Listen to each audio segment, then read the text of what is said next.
Gracious, the merciful, respected students, friend, follower. This is ESL Academy of Linguistic and Literature. Our contact number is 030563194464. Subscribe, like our channel, the ESL Academy.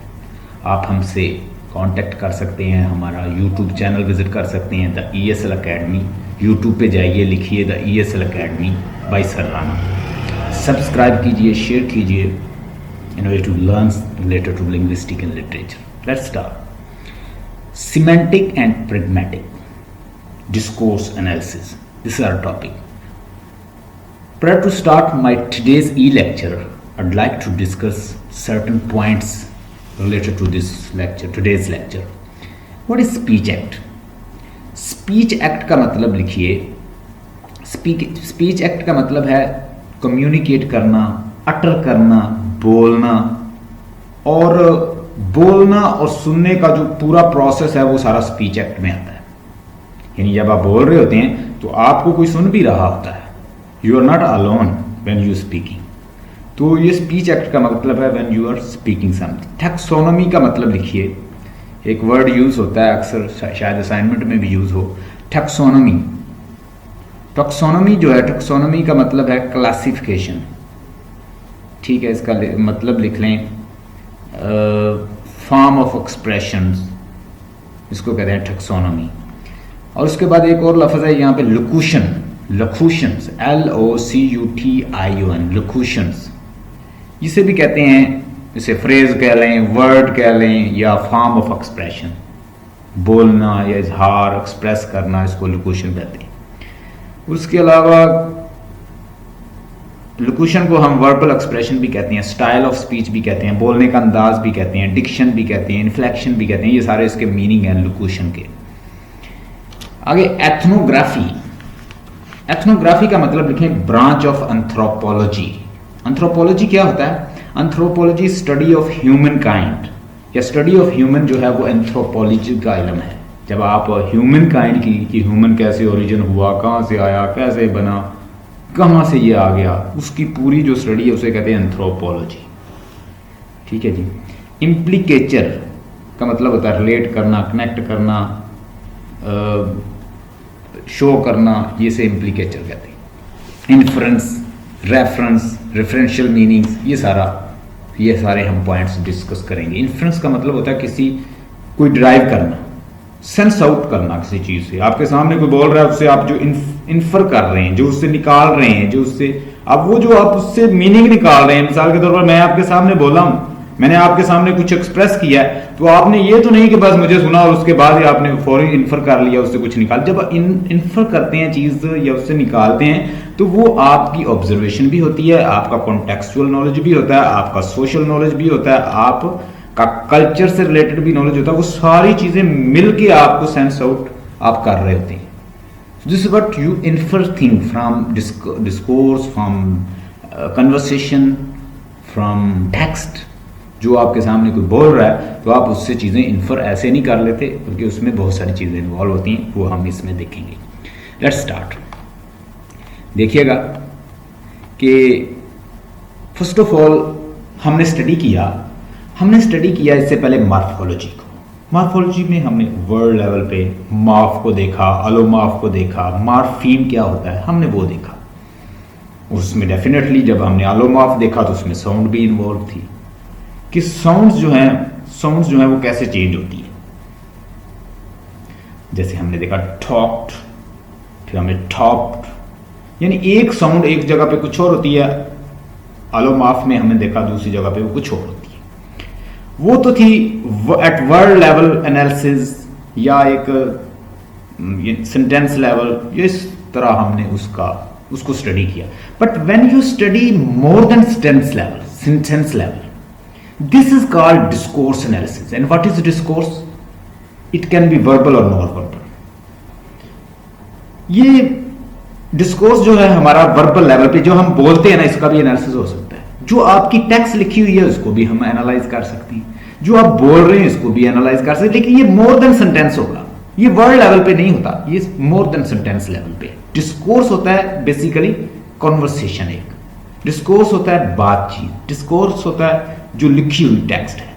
अब ये लिखी हुई text है, ये काफी sentence से ज्यादा होगी। अब जो इस लेवल का जो एनालिसिस होगा उसे हम डिस्कोर्स एनालिसिस करेंगे। ये कहीं बातचीत भी हो सकती है, ये कोई कन्वर्सेशन भी हो सकती है, ये कोई डिबेट भी हो सकती है, ये कोई जो से लिखी हुई बुक भी हो सकती है, या आप जो बोल रहे हैं उसका एनालिसिस, आपके डायलॉग्स का एनालिसिस, आपकी बोली हुई डिबेट का एनालिसिस, या आपने जो वर्ड स्पीच की है उसका analysis. That is called discourse analysis. यहां पे आपको बहुत सारी डेफिनेशन मिल जाएंगी, हम इसको देखेंगे। Let's see definition. अगर आपके पास ये असाइनमेंट है तो उसको काइंडली ओपन कर लें, वन बाय वन मैं आपको ये पॉइंट्स जो है बताऊंगा। ये है जो पहले असाइनमेंट मैंने आज आपको जो फर्स्ट असाइनमेंट सेंड की, उसके बाद दूसरी असाइनमेंट आप पहले देखेंगे इसमें, जो जहाँ ग्रीन मैंने किया हुआ है, lecture on semantic and pragmatic, आपको नजर आ रहा होगा, इसको ओपन कर लीजिए। Pragmatic, what is pragmatic and what is semantic? If you got any idea kindly share with me. अगर आपके पास कोई आइडिया है सिमेंटिक से रिलेटेड या प्रैग्मेटिक से रिलेटेड तो kindly share. What is semantic? Ambreen, what is semantic? And then Rabia. The study of meaning. The study of meaning. Very good. Do you have more idea related to this? Example दीजिए. Study of meaning and manifestations in the language. Okay, you are quite right. How about other meanings? You know, pragmatic is not study of meaning. In fact, it is more than this. So, what about semantic? It's what calls pragmatic. And what about semantics? How do you define semantics?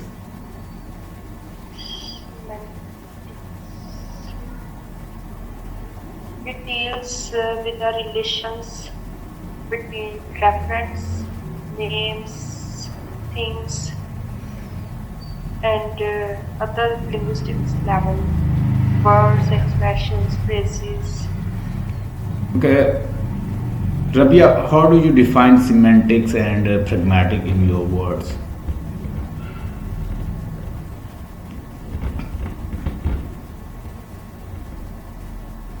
Actually मैं अपना register खोल रही हूँ, वैसे मैं देखती हूँ। हाँ जी, okay, sorry, okay, you don't have. मैं आपको बताता हूँ, काइंडली नोट कीजिए, पॉइंट्स को नोट करते जाएं। जो यानी मैं अपने वर्ड में बताऊंगा तो आपको ज़्यादा याद। प्रैग्मेटिक होता है कि किसी चीज़ का कॉन्टेक्चुअल मीनिंग, उसका सोशल मीनिंग, उसके इलाके का मीनिंग क्या है, उस जो बात मैंने आपसे की है क्या वो वैसे ही है जो मैंने आपसे कर दी है, क्या उससे और भी मीनिंग निकल रहे हैं, कोई सोशल मीनिंग निकल रहा है, कोई कॉन्टेक्चुअल मीनिंग कुछ और निकल रहा है। जैसे एक दिन हमने कहा था कि मैंने कहा आई ईट कॉफी। अगर ग्रामेटिकली देखा जाए तो ये फिक्रा ठीक है, I eat coffee, okay fine, I eat coffee, grammatically it's quite correct, but whenever you see at semantic level it will be wrong, क्योंकि उसकी जो सिमेंटिक सेंस है वो उसके अकॉर्डिंग नहीं है। ग्रामर के लिहाज से ठीक है लेकिन सेंस नहीं, क्योंकि कॉफ़ी जो है वो ईट नहीं की जाती, वो हम कॉफ़ी लेते हैं, वुड यू टेक कॉफ़ी, हम उसे यानी पानी है तो उसे ड्रिंक करते हैं। तो उसके साथ कोई वर्ड जो है वो सोसाइटी ने उसे दिया हुआ, कम्युनिटी ने या हम लोगों ने, उसका स्टैंडर्ड मीनिंग है। अगर वो आप उससे डिविएट कर रहे हैं it mean it's not gaining good semantic sense. So pragmatic is related to society, it is related to context, it is related to situational meaning, contextual meaning, cultural meaning, related to your way of conveying, आप कैसे वो convey कर रहे हैं, आपकी society कैसे देखती है उसको, कल्चर के लिहाज से उसका मतलब क्या है। इसीलिए जब कोई लैंग्वेज सिखाई जाती है तो उनका कल्चर सीखा जाता है कि वो क्या कहते हैं भाई। जैसे आई am going to pub and enjoy with a friend. I'm going to pub and enjoy with a friend. अब आपको pub का मतलब नहीं पता तो you will be confused because you are not Western culture oriented. You don't know about that, and you will be confused, quite confused, because you don't know the meaning of pub and bar. English people, they go in a pub and bar in a way to dance with the friends. वो वहाँ जाते हैं और dance करते हैं। Edward Said को अगर आपने पढ़ा हो तो एडवर्ड सईद कहता है कि अगर एक इंग्लिश प्रोफेसर को आप अरबिक कंट्री में भेज दें और वहाँ पे औरत ने अपने आप को टोटली कवर किया हुआ है तो वो उसे कहेगा अनकल्चर्ड है। अगर यहाँ से कोई ईस्टर्न कंट्री से, मिडिल ईस्ट से, ईस्टर्न कंट्री से अगर आप किसी को, स्कॉलर को या मौलवी को उधर भेज दें तो वहाँ पे लोग जो है डांस कर रहे हैं पब में या बार में और एक दूसरे के साथ बगलगीर हो रहे हैं। औरत और मर्द जो है वो मखलूत उनका निज़ाम है, and they are talking to each other, drinking and dancing, and what this person will say about him her, he will say they are uncultured people. It means society gives meaning, culture gives meaning. तो society और culture जो है वो अपना meaning दे रहा होता है sentences को, आपके एक्सप्रेशन को, आपकी थॉट को, आपके जो निकले हुए वर्ड्स हैं उनको मीनिंग जो है वो बिहाइंड जो आपका कल्चर, आपकी सोसाइटी, आपका वो जो जिस सिचुएशन में बोल रहे हैं, तो दैट आल्सो गिव्स मीनिंग। तो हम ये सारी चीज़ें आज देखेंगे। यहाँ पे डेफिनेशन देखिएगा। सिमेंटिक का मतलब ये हुआ किसी चीज़ का लिटरल, डिक्शनरी, लिंग्विस्टिक मीनिंग, और प्रैग्मेटिक कॉन्टेक्चुअल मीनिंग। ये बात याद रखें, इजीली समझ आ जाएगी। हाँ जी, आपके पास सामने डेफिनेशन है। Pragmatic is a study of speakers meaning. Pragmatic है, स्पीकर ने कहा किस कंटेक्स्ट में, किस सिचुएशन में, किस कल्चर में, किस प्लेस पे कैसे बोला, क्यों बोला, किस हवाले से, हर तरह से देखा जाए। ये वसी है मीनिंग। इसमें बहुत सारी चीजों को स्टडी किया जाता है और इसकी पूरी बुक है। आपने इसकी डेफिनेशन समझ ली, आपको पता चल गया, आप बुक पकड़ लें, बुक आप खुद पढ़ सकती हैं। यानी हम जो पढ़ रहे हैं ये तो जस्ट असाइनमेंट है ना, लेकिन इनके ऊपर बुक्स है। Pragmatic is a study of contextual meaning, यानी पहले मैंने बताया कि ये स्पीकर के मीनिंग है, कॉन्टेक्चुअल मीनिंग है। Pragmatic is a study how more gets communicated than he said. जो आपने कम्युनिकेट कर दिया है, जो बोल दिया है, वही मीनिंग नहीं है कि बस उसका डिक्शनरी मीनिंग ले लिया, चले जी बस ठीक है। No, there are many meanings. इसमें बहुत सारे मीनिंग हो सकते हैं। जैसे मैं आज ग्रामर की क्लास में ईडियम करवा रहा था, टू कीप चिन अप। और देखें, एक ईडियम मैंने आपके सामने बोला, टू कीप चिन अप। मैं आपसे कहूं कि Ambreen and Rabia keep chin up, you can do that. Chin up का मतलब होता है पॉजिटिव रहना, लुकिंग फॉरवर्ड रहना, कॉन्फिडेंट रहना, रेजोल्यूट रहना, पक्के रहना। तुम पक्के रहो, तुम two keep chin up. Rabia and Ambreen keep chin up, you can do that. आप लोग स्टेडफास्ट रहें, आप लोग कॉन्फिडेंट रहें, रेजोल्यूट रहें, पक्के रहें, आप कर सकते हैं एमए इंग्लिश। इसका मतलब है चिन अप। ये एक इडियम है। Have a big thought, you must have a big thought, ये भी एक इडियम। तो ये किसने, ये सोसाइटी ने, उन्होंने बनाए हुए हैं। उन्होंने उसको कहा कि भाई इसका मतलब हम ये लेंगे। बिग थॉट का मतलब मोटी थॉट, बहुत मोटी थॉट। लेकिन उन्होंने इसको कहा बिग थॉट का मतलब you must have big thought. अब इसका मतलब उन्होंने ये अंडरस्टैंड किया हुआ है कि इसका मतलब है, ये सोसाइटी है उनकी, और उन्होंने ये इसको अंडरस्टैंड किया हुआ कि इसका मतलब भाई ये है बिग थॉट का मतलब। बिग थॉट का मतलब उन्होंने कुछ और कलेक्टिवली डिसाइड किया हुआ है, यानी वे उनके बनाए हुए इडियम है। तो ये हम लैंग्वेज के अंदर पढ़ते हैं। कल्चरल मीनिंग क्या है, सिचुएशनल मीनिंग क्या है, कॉन्टेक्चुअल मीनिंग क्या है, एग्जैक्ट मीनिंग क्या है, रिलेटेड मीनिंग क्या है, राउंड अबाउट मीनिंग क्या है। इसके वो सारे मीनिंग्स जो हैं हम स्टडी करते हैं प्रैग्मेटिक्स की स्टडी में। आप इसे चाहें तो आप अपने लफ्ज़ों में भी लिख सकते हैं, अगर नहीं तो जो मेरे असाइनमेंट में जो लिखी हुई चीज़ें इनको डिफाइन कर देना। इनविजिबल मीनिंग, एक तो आपको मीनिंग, एपरेंट मीनिंग जो वाज़े नजर आ रहा है सामने, एक इनविजिबल मीनिंग है, वो प्रैग्मेटिक स्टडी के अंदर हम फिर निकालते हैं कि भाई इसका सिचुएशनल मीनिंग क्या है। इमरान खान ने अगले दिन एक बात की, वो बड़ा क्रिटिसाइज हो रहा था मीडिया के ऊपर। कहता मुझे इंजेक्शन लगाया, जब मैं यानी गिरा तो मुझे इंजेक्शन लगाया गया, तो मुझे जो होरें थी वहां पे, वो मुझे जो वहां की नर्सें थी वो होरें नजर आने लग गई।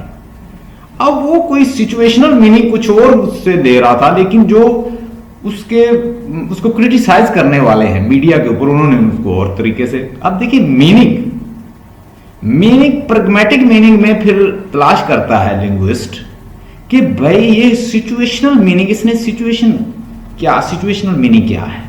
You are a god in English. ये जीनियस ऑफ लैंग्वेज है कि कोई अगर कह दे you are absolutely god in English, अब उसने ये नहीं कह दिया कि तुम खुदा हो इंग्लिश, किंतु उसने ये कहा कि you are very good English. Come on, it's genius of language.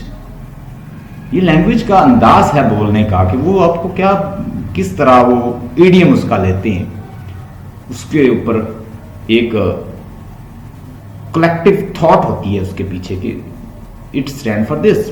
वैसे तो मैं अक्सर कहता हूं, हमने स्टडी किया कि लैंग्वेज जो है आर्बिट्रेरी है। आप डॉग को ये पता नहीं है कि उसका नाम डॉग है, एक कैट को ये भी नहीं पता कि उसका नाम कैट है, लेकिन हमने उसे कैट कहा हुआ है। अगर मुमकिन है कि कैट अगर बोल पाती तो वो आपसे ये क्वेश्चन करती, भाई मैं कैट नहीं हूं।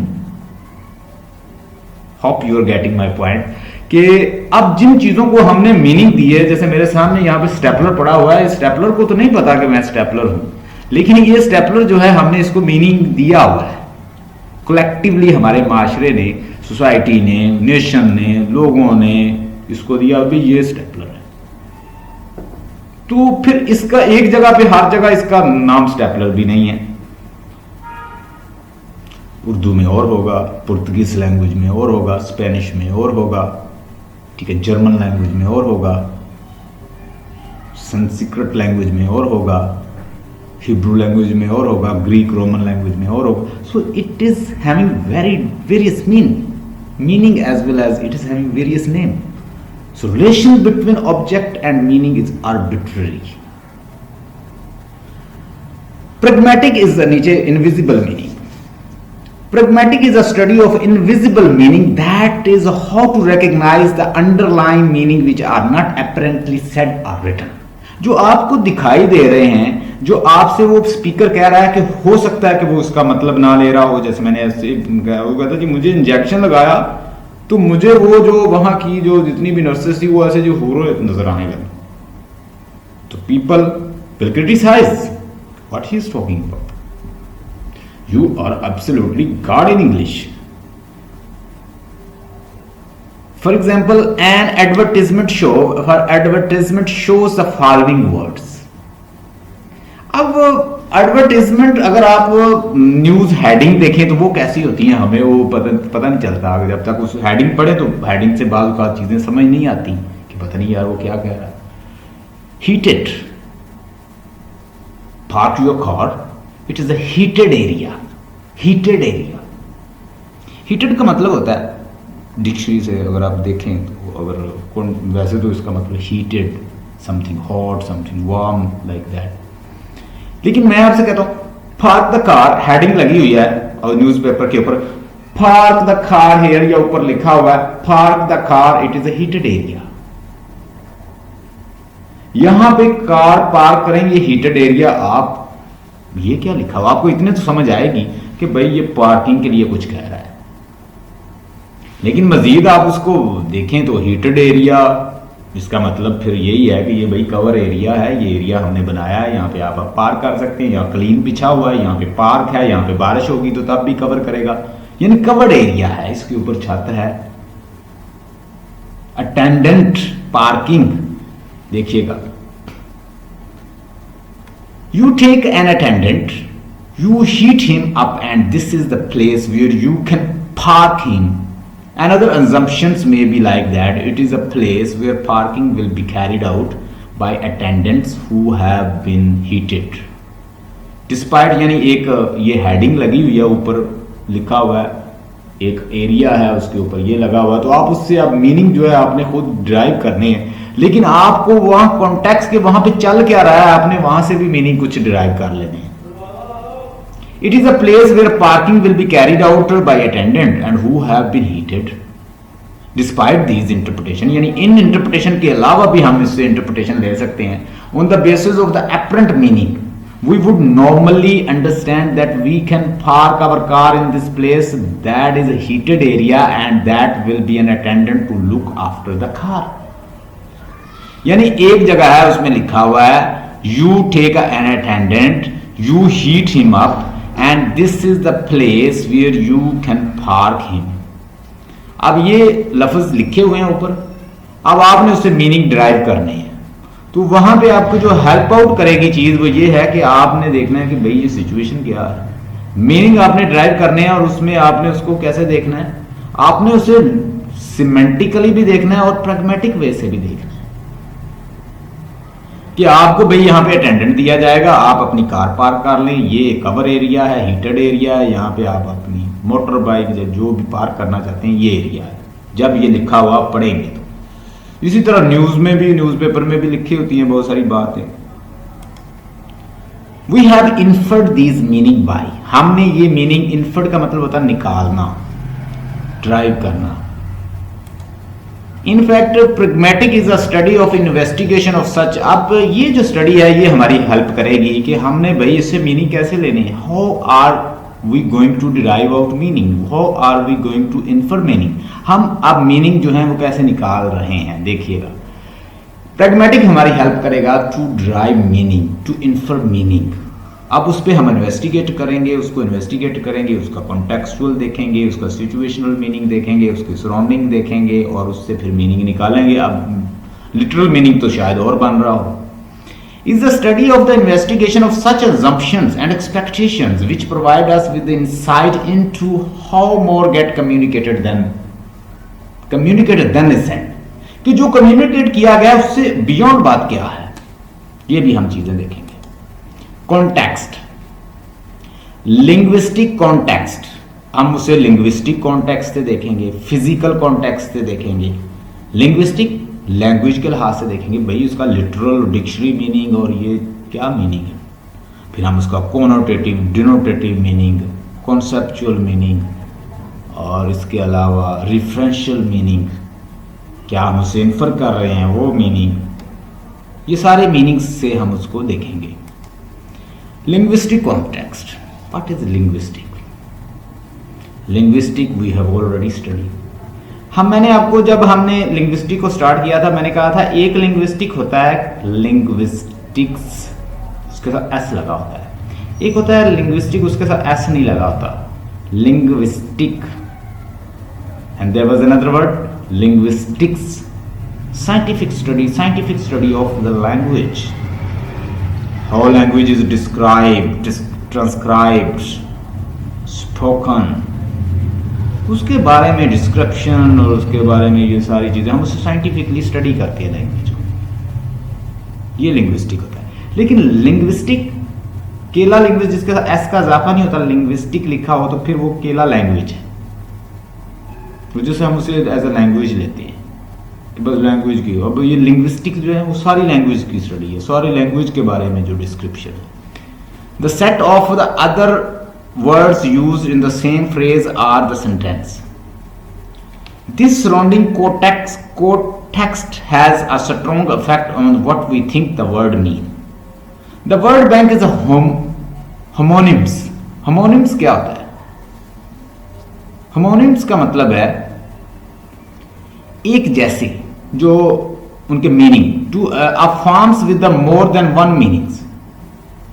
अब एक वर्ड जो है, अब हम एक बैंक जो है उसका मतलब देखें, दोनों सेम लफ्ज है, बैंक और एक बैंक. एक का मतलब किनारा है, एक का मतलब बैंक है जहां पे हम अपने पैसे जमा करवाते हैं. अब दोनों वर्ड जो है अगर लिख दिए जाएं तो आपने फिर उनको देखना है कि ये किस कंटेक्स्ट में बात हुई है, ये क्या वर्ड के अंदर क्या कोई चेक के बारे में डिस्कशन हो रही है तो ये बैंक वो है जहां पैसे जमा करवाते हैं. कोई रिवर वगैरह की बात हो रही है तो ये फिर किनारा है रिवर का. फिर हमने इस तरह देखना होता है. The word bank is a homonyms, a form with more than one meanings. We know about the actual meanings of this word on the basis of the linguistic context. If the word bank is used in a sentence together with a word like steep or overgrown, we have no problem deciding which type of a bank is meant. अगर वो कहता है जी इसके साथ steep लगा हो, overground लगा हो, कोई रिवर हो, इस तरह की चीज़ें, तो हमें पता चल जाएगा भाई ये फलां मीनिंग है.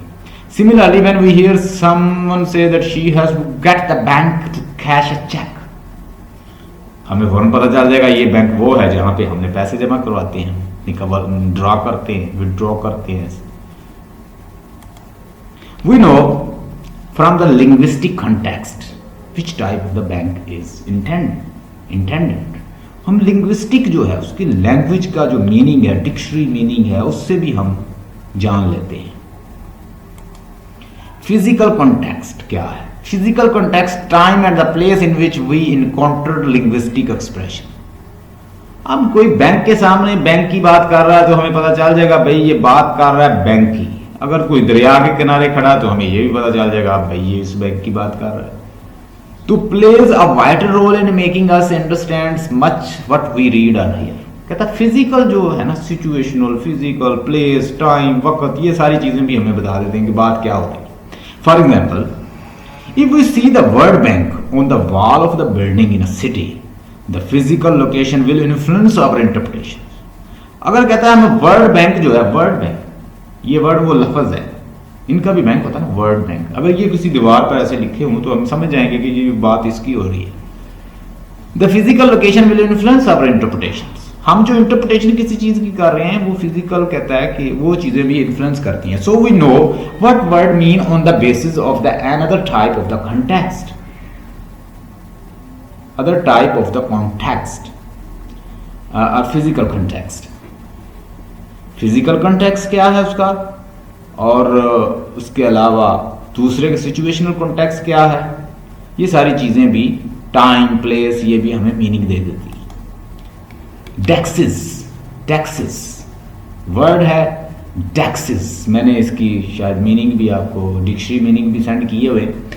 डेक्सिस का मतलब, ये ग्रीक वर्ड है, उसका मतलब होता है point, pointing via language. Language के जरिए किसी चीज को पॉइंट करना, जैसे दिस, दैट, दोज, देयर, ये सारे आपके डेक्सिस है. टैक्सिस. ये जो एक्स है ये दो साउंड देता है, एक खा साउंड और एक सा साउंड. खा सा, deixis, deixis. It is a Greek word which mean pointing via language. ये ग्रीक वर्ड है जो हमारे पॉइंट, जैसे हम कहते हैं word here, there, this, that, those, no, yesterday, tomorrow, ये सारे जो वर्ड्स हैं ये सारे डेक्सिस हैं. As well as the most pronouns such as I, you, him, them can only be understood if we know about the context in which they are used. यानी डेक्सिस जो है वो पूछ लेते हैं आपसे कि what is deixis, discuss deixis with respect to contextual meaning. Deixis क्या काम करते हैं, तो आपको पता होना चाहिए कि जो चीज़ों को पॉइंट करते हैं जैसे this, that, those, here, there, ये सारे डेक्सिस है. समटाइम प्रोनाउन भी. For example, in sentence, you will have to bring that back tomorrow. You will have to bring that back tomorrow. अब जो that है ये पॉइंट कर रहा है किसी चीज को, तो ये हमारा डेक्सिस है. You can note down if you wish. इस तरह के पॉइंट नोट कर लिया करें, बात को आप नहीं याद रहते, आप नोट कर लेंगे तो आपको ये भूलेंगे नहीं, बाकी आपको इधर भी मिल जाएंगे. They are not here. Out of the context will be quite unintelligible. अगर हम इसे ऐसे बोलें तो शायद हमें पता ना चले कि दैट का क्या मतलब है. आपसे ये कहूँ कि Rabia and Ambri, I have sent you one book and you will bring that tomorrow. You will bring that tomorrow. That is our deixis, कि तुम वही बुक सुबह लेकर आओगी, मैं तुम्हें वो पढ़ाऊंगा. मैंने तुम्हें बुक सेंड कर दी है, तुम वो बुक सुबह लेके आओगी, मैं तुम्हें वो पढ़ाऊंगा. तो डेक्सिस वो जो इसकी तरफ मैंने इशारा किया. फॉर एग्जाम्पल ये पॉइंट किया. For example the sentence you will have to bring that back tomorrow because they are not here. Out of the context will be quite unintelligible because this sentence contains large number of certain expression Dexes. Depend for their interpretations on immediate physical context in which, यानी वो चीज़ें अगर आपके सामने हैं, immediate context में है, तो आपको समझाना आसान हो जाएगा डेक्सेस के बारे में। टाइप ऑफ डेक्सेस क्या है जी? एक होता है पर्सन डेक्सेस, एक होता है प्लेस डेक्सेस, एक होता है टाइम डेक्सेस। पर्सन डेक्सेस क्या है? ऐसी एक्सप्रेशन जो किसी पर्सन के बारे में पॉइंट आउट करते, जैसे मी, यू, हिम, देम, ये एग्जांपल है पर्सन डेक्सेस की। प्लेस डेक्सेस क्या है? Here, there, yonder are examples of place deixis. Time deixis क्या है? देखिएगा triangle, yesterday, last day, tonight, yesternight, now, then, there, where, here, ये सारे क्या हैं? टाइम डेक्सेस हैं। नीचे आ जाइए, आप इंटरप्रिटेशन पढ़ लीजिएगा इसकी। रेफरेंस क्या है? अब कुछ चीजें जो है ना, अगर आपने एटमोलॉजी को पढ़ा, व्हाट इज एटमोलॉजी? एटमोलॉजी का मतलब होता है कि साइन की स्टडी, किसी चीज़ से रिलेटेड। मैं जैसे आपसे कहूँ, अब देखें बहुत सारे मीनिंग्स जो हैं वो हमारे साइंस के ज़रिए हैं। मैं आपको रेड शो करूँ तो इसका मतलब है आपने रुक जाना है, आपको ग्रीन शो करूँ तो आपने चलना है, आपको फ्लावर पेश करूँ तो इसका मतलब है कि I have something for you, I am very happy with you. It mean कोई फ्लावर को येलो दे रहा हूँ तो मैं शायद नफरत का इजहार कर रहा हूँ, कोई वाइट दे रहा हूँ तो मैं, ये कुछ मीनिंग्स। अब चाइना के अंदर जो रेड एनवेल्प्स जो हैं वो दिए जाते हैं यंग लोगों को, और वो रेड एनवेल्प जो हैं वो गिफ्ट होता है, जो छोटे हैं वो बड़े जो हैं वो छोटों को देती हैं, ठीक है। बाज़ का जो अनमैरिड लोग हैं वो कैरेट्स लेके रिवर में बहाते हैं ताकि उनकी शादियां जो है किसी अच्छे इंसान से उनकी शादी हो जाए। तो ये सारे सिंबॉलिक मीनिंग्स जो हैं ये कुछ सोसाइटी ने बनाए होते हैं, रेफरेंस से रिलेटेड होते हैं meaning. The word we use to identify things are in some direct relationship to those things. In discussing Daxes, we assume that the use of the words to refer to people and things was simple matter. However, words themselves do not refer to anything. यानी जो things हैं words themselves कोई मानी नहीं रखते, तो वो जो उनसे रेफरेंस जो निकल रहे होते हैं वो असल में मानी होते हैं। इन्फ्रेंस देखिएगा, जैसे मैंने आपसे पहले भी कहा कि इन्फ्रेंस जो है, जो हम इन्फर करते हैं मीनिंग, वो जस्ट ये नहीं है कि आपके सामने एक सेंटेंस बोला आप फौरन समझ के, उसमें आप सेंस आउट कर रहे हो कल्चरली और उसके बाद सोशली, आपकी अपनी ऑब्जर्वेशन, आपका नॉलेज और आपका जो सोशल अवेयरनेस है आपकी, आप उससे मीनिंग जो है इन्फर करते हो। तो ये सारी चीज़ें जब हम इसको डिस्कस करेंगे तो ये इन्फ्रेंस के अंदर डिस्कस होंगी। The key process here is called the inference. What is inference? Inference to derive meaning, और ये मीनिंग सिर्फ लिटरल नहीं होते, कोनोटेटिव नहीं होते, डिनोटेटिव नहीं होते, ना डिनोटेटिव होते हैं ना कोनोटेटिव होते हैं, ये सोशल होते हैं, ये कॉन्टेक्चुअल होते हैं, ये जो अवेयरनेस होती है इंसान की कल्चर से, सोसाइटी से, रिलेशन से, फ्रेंडशिप से, सराउंडिंग से, ये सारे मीनिंग जो है आप इसके जरिए निकालते हो। It is an additional information use by the listeners to connect what is said to what must be meant। क्या उसने कहा और क्या इसका मतलब हो सकता है, ये तो वो बंदा फौरन समझ जाएगा जो लिसनर है, अगर तो वो जानता है ये सारी चीजें, वो ये जानता है कि कैसे मैंने जो कहा गया है और जो एक्चुअल उसने कहा है और जो उसने वर्ड बोले हैं उनमें क्या डिफरेंस है। I am going to take the friend in pub and dance.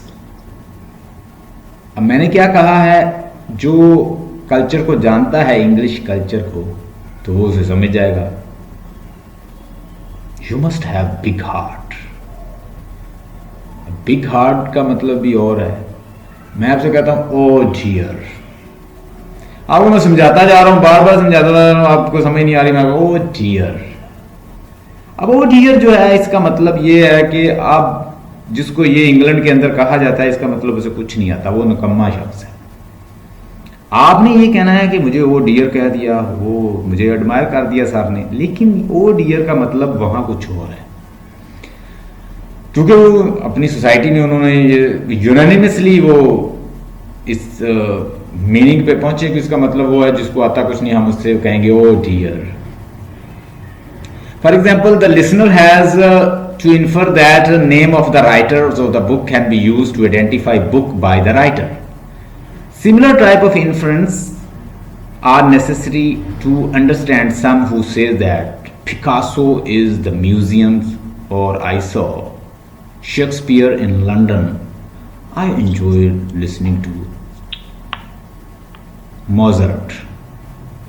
अब देखें, ये अब जो वर्ड है, ये हम अगर इनको देखें, वैसे देखें तो वो शायद होगा Picasso is in the museum.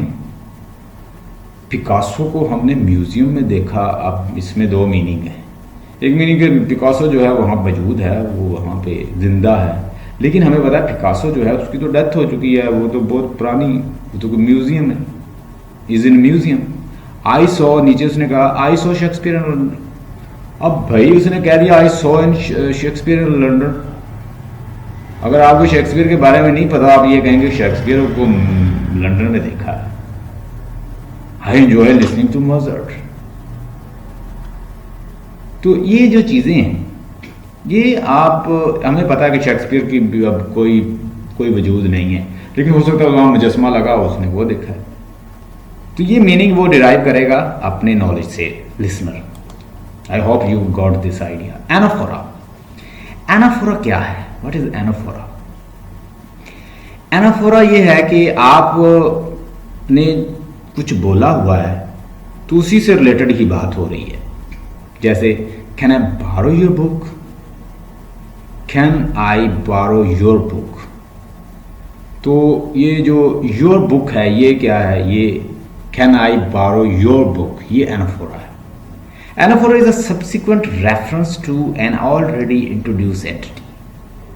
जो बुक के बारे में उसने जो बात की हुई है पहले, ऊपर जो डिस्कोर्स के अंदर, कन्वर्सेशन के ऊपर या टेक्स्ट के अंदर, उसने पहले बुक के बारे में, मिसाल के तौर पर, you have a very good book, you have very good book, you have book the alchemist, do you have book of alchemist? क्या आपके पास एल्केमिस्ट जो बुक है वो है? Can I borrow your book, यानी बुक को तो मैंने पहले ही बताया, फिर मैं कहता हूं can I borrow your book. Your जो उसका एनाफोरा है. When we establish a referent, can I borrow your book, and subsequently referee the same object, ye, it is on the table. मैं क्या तुम्हारी बुक ले सकता हूं? और it is on the table. It is on the table. यानी ये तुम्हारी एल्केमिस्ट बुक है, क्या मैं तुम्हारी ये बुक ले सकता हूं? आगे उसके बाद ये टेबल पे जो पड़ी हुई है तुम्हारी बुक, मैं ले सकता हूं. It is on the table. ये सारे जो है एनाफोरा हैं, जो पहले डिस्कस हुई होती है चीज़, अगर हम उसके बारे में उसका प्रोनाउन बना के कोई यूज करते हैं तो वो एनाफोरा होता है. We have particular kind of referential relationship between the book and it. जब इट है जो वो उसका रेफरेंस, उसका क्या है? एनाफोरा है. The second and any subsequent. आपने पढ़ा होगा एक वर्ड एंटीसीडेंट. एंटीसीडेंट क्या होता है ये भी आज हम देखेंगे. Between book and it, the second and any subsequent referring expression is an example of anaphora, and the first mentioned is called the antecedent. Second जो है, जो पहले उसने बुक का जो जिक्र किया है वो उसका एंटीसीडेंट होगा. जो दूसरा उसने उसका इट, ये जो टेबल पे पड़ी हुई है तुम्हारी बुक मैं ले लूं, तो इट जो है वो क्या है? उसका क्या है? एनाफोरा है, जो उससे पहले उसके बारे में डिस्कस. एंटी का मतलब होता है एंटीसीडेंट, उससे जो पहले उसने डिस्कस किया वो उसका एंटीसीडेंट होगा. एंटी का मतलब खिलाफ भी होता है. वैसे ये एंटी जो होता है इसका मतलब होता है पहले, प्रीफिक्स है. As with other type of the reference, the connection between the referent and anaphora may not always be the direct. For example, in complaint, I was waiting for the bus, but he just drove by without stopping. Notice that antecedent is bus पहले उसने बस का जिक्र किया। And he anaphoric expression is he we would normally expect to be use for a बस।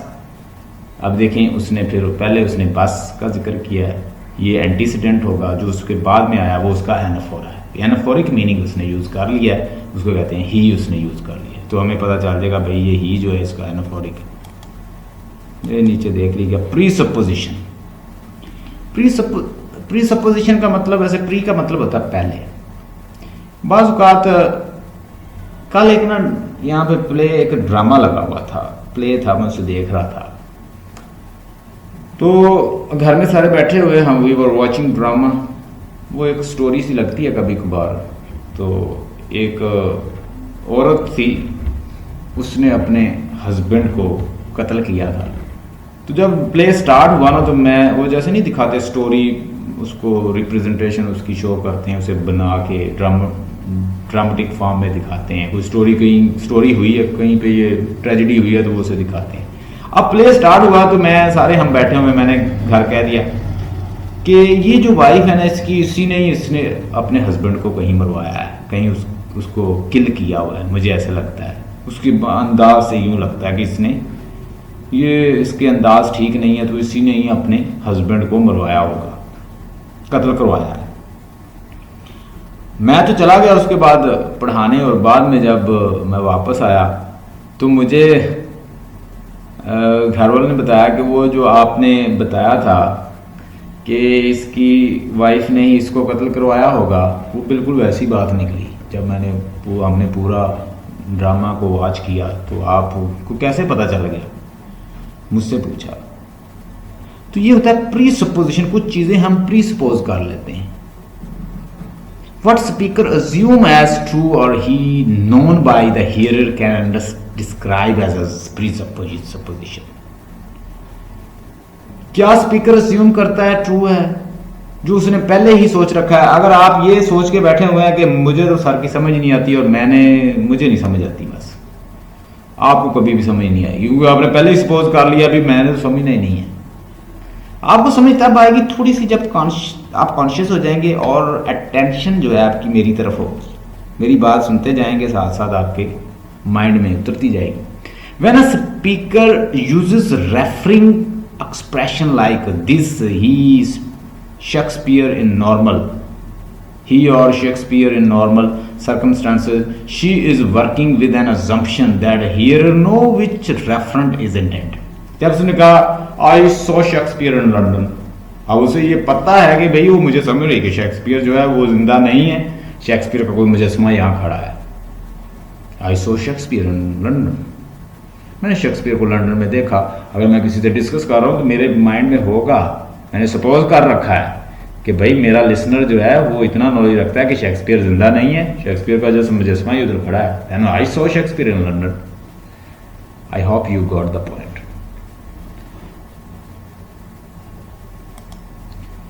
आगे speech act, ये भी डिस्कस होता है। स्पीच एक्ट क्या होता है? स्पीच एक्ट जो आप बोल रहे हैं, ये आप जो आपको सुनने वाला सुन रहा है, आप बोल रहे हैं और आप किस तरह बोल रहे हैं। कभी आप ज़ोर से बोलते हैं, कभी आप रिक्वेस्ट करते हैं, कभी आप एक स्टेटमेंट बोलते हैं, कभी जैसे चीज़ें हो वैसी डिस्क्राइब कर सकते हैं, कभी आप गुस्से से बोलते हैं, कभी आप इम्पेरेटिव हो जाते हैं, कभी इंट्रोगेटिव हो जाते हैं, कभी डिक्लेरेटिव सेंटेंस बोलते हैं।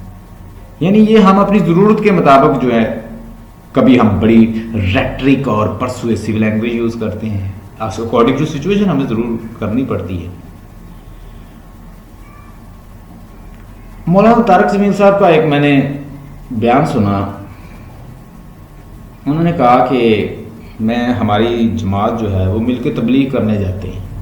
हम ऐसी जगह पे तबलीग करने गए जहाँ लोग हमारे बारे में ये था कि कोई तबलीगी जमात वाला या कोई भी आ जाए तो वो उन्हें बाहर निकालते थे धक्के मार के, और वो उन्हें पीटते थे।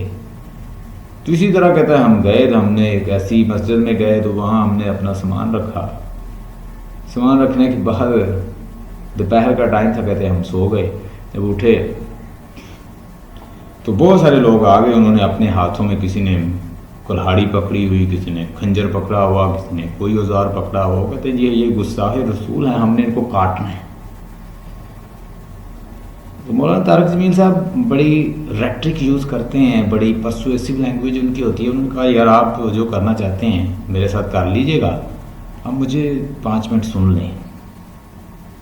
अब उन्होंने बात शुरू की और वही लोग जो उन्हें काटने आए थे वो 1 बाय 1 जो है अपने औजार बाहर फेंक के आए और रोना शुरू कर दिया उन्होंने। This is the genius of language, this is persuasive language कि आप लॉजिक से, अपने नॉलेज से इतनी परसुएसिव लैंग्वेज यूज़ करती हैं और with the divine help. Definitely एक डिवाइन हेल्प भी आपके साथ है, आपके पास नॉलेज भी है, तो आप लोगों को कायल कर सकते हैं। You can convince people.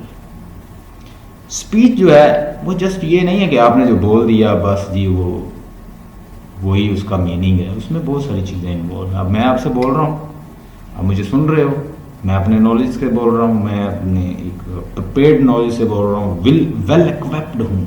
I am well equipped with knowledge of literary theory and literature, linguistic, everything is with me and I am conveying to you. और आप मुझे जो पिक कर रहे हैं, मैं बहुत सारी चीज़ें ऐसे प्री सपोज भी कर रहा हूँ। जैसे मैंने वर्ड बोला कि मैंने शेक्सपियर को लंदन में देखा, पिकासो को म्यूजियम में देखा, तो मुझे ये भी पता है कि भाई आप इतना नॉलेज तो रखते हो कि शेक्सपियर अभी जिंदा नहीं है। शेक्सपियर जो है एक लिटरेरी फिगर था जो 16-17 सेंचुरी का राइटर था, अब उसकी डेथ हो चुकी है। मुझे पता होगा कि आपको शेक्सपियर के बारे में इतना पता है। स्पीच एक्ट क्या है?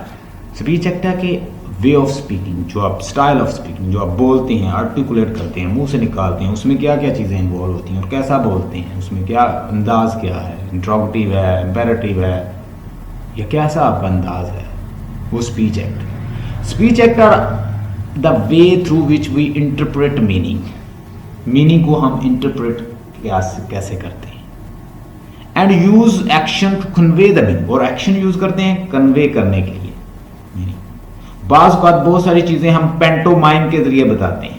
What is pantomime? कि जो आप कहना चाह रहे हैं आप उसके ऐसे इशारे दे दें, उसको पेंटोमाइम कहते हैं।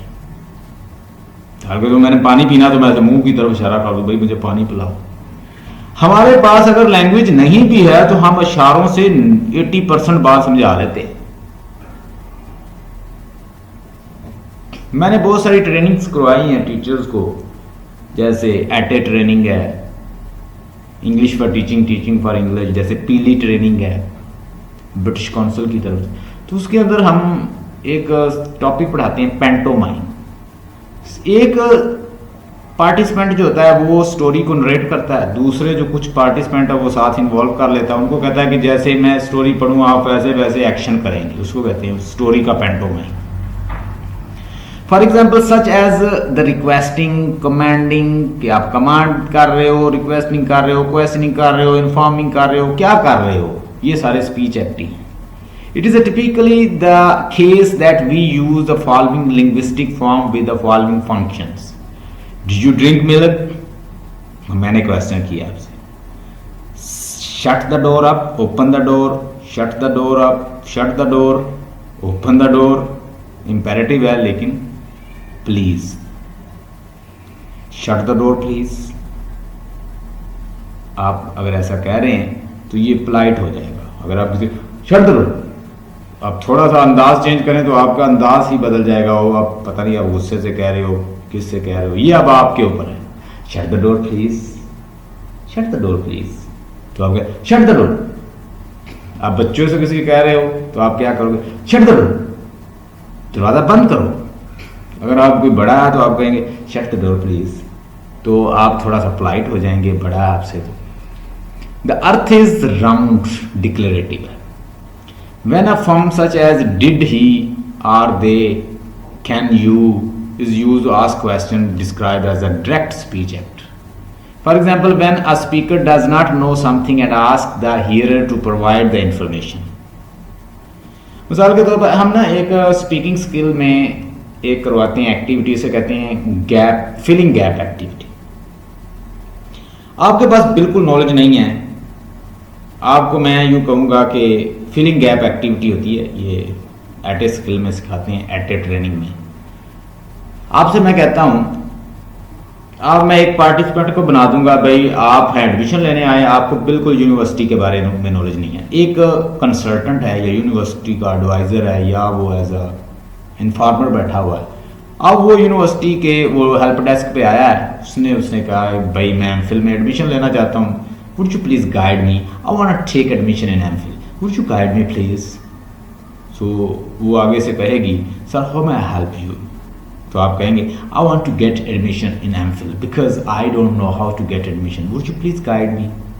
तो आगे से बताएगी yes we are offering MPhil linguistic, MPhil literature, we are offering even linguistic and literature, which one you want to get admission।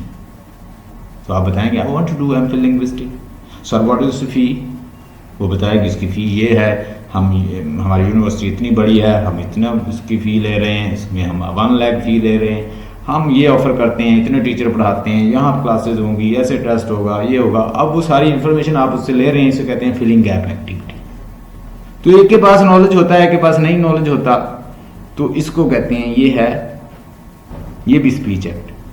For example when a speaker does not know something and ask the hearer to provide the information, he और she typically produce a direct speech act of the following, can you ride a bicycle, तो can you pass the salt.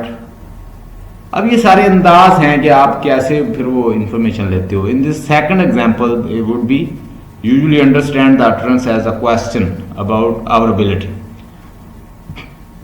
अब can you ride a bicycle, क्या तुम bicycle ride कर सकते हो, can you pass the salt।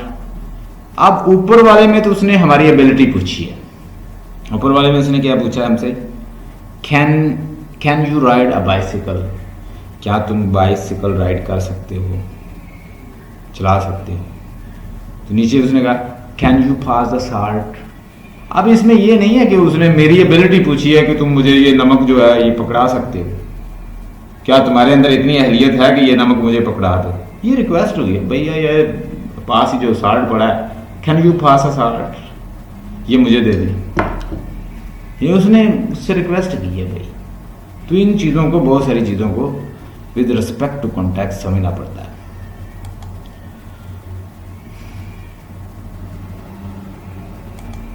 यही politeness. अब हम एक ही चीज़ है जो स्पीच एक्ट है, वो उसको हम बड़े अंदाज से, कभी हम पोलाइट वे से बोलते हैं किसी को, कभी हम थ्रेटनिंग एक्ट होता है हमारा, कभी हम फेस सेविंग एक्ट होता है। फेस सेविंग एक्ट क्या होता है, could you pass me that paper please, ये फेस सेविंग एक्ट है। अगर मैं थ्रेट करूं तो फिर मैं उसे क्या कहूँगा, थ्रेट से तो मैं क्या कहूँगा, give me the paper, give me the paper.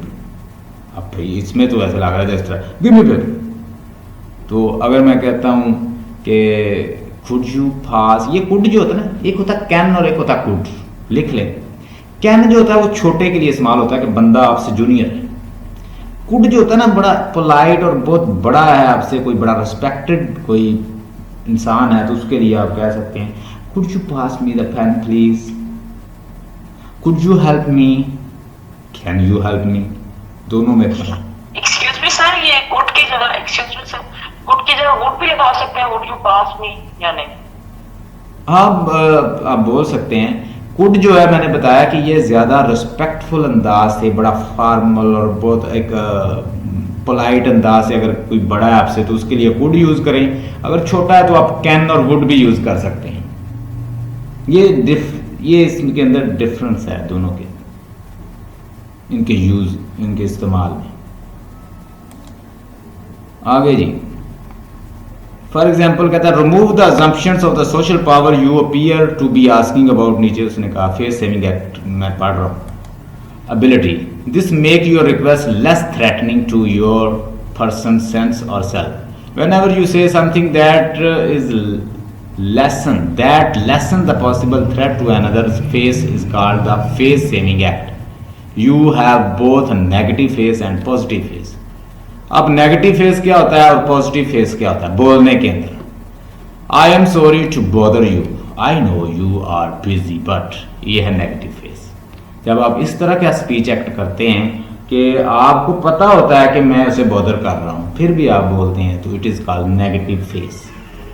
I know you are busy but I want to talk to you. मुझे पता है कि आप बिजी हैं but I want to talk to you. I am sorry to bother you but I need your help.